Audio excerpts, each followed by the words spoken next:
This green space behind me is Whitewebbs Park in Enfield in North London. It has been the topic of controversy locally as Tottenham Hotspur will take part of this park and turn it into a training facility for its women's football team. I'm not very happy at all. I see the decision as no benefit to the residents of Enfield. You know, if it's housing, I kind of understand that. Houses do need to be built, but this isn't necessity. And part of the argument that Spurs are making is that they want to invest in women's football, and this space would be a great way to do it. I think women's football is a really great thing and I'm excited to see it develop and everything. But I do feel strongly that this is the wrong place. Council documents show that the site will restore around 23 hectares of historic parkland. The training complex will also include a section that will preserve a woodland area and 2,000 trees will be planted at the site. Spurs' training ground is just outside this park, so you can understand why they'd feel it was a natural extension to move into this green space. But opponents of this decision have argued that this isn't the right space to do it. They've argued that there's a more appropriate space for Spurs to take on, though it is over the road and more expensive. Local resident Sean Wilkinson took me around the park to explain some of his concerns. Right, this is the area where they're going to be putting the AstroTurf.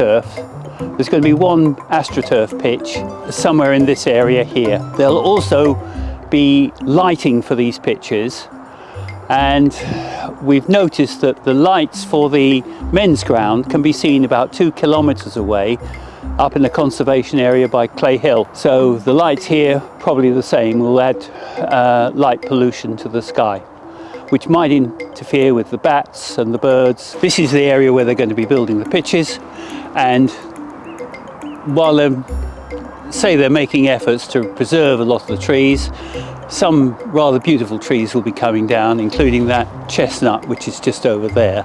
I walked around the park to talk to members of the community, find out more about what's going on here and how people feel. I am really disgusted that Enfield Council could think that they can take this park away from the public who enjoy it so much and give it to a multi-million-pound football club. A bit of a shame because it's been here an awful long time, and we moved in about 6 months ago, and it seems we're going to lose quite a big patch of land already, which is a bit of a shame. Benefit is entirely with Tottenham Hotspur. Again, very, very cheaply done. If they wanted the land the other side of the road, it would have cost them 5 times the amount. I mean, this is part of Enfield's, London Borough of Enfield, one of the greenest boroughs considered around the London area. And I think the councillors should let us keep it for the public and for dog walking. It's just upsetting. There's other bits of land, there's farmers that want to sell.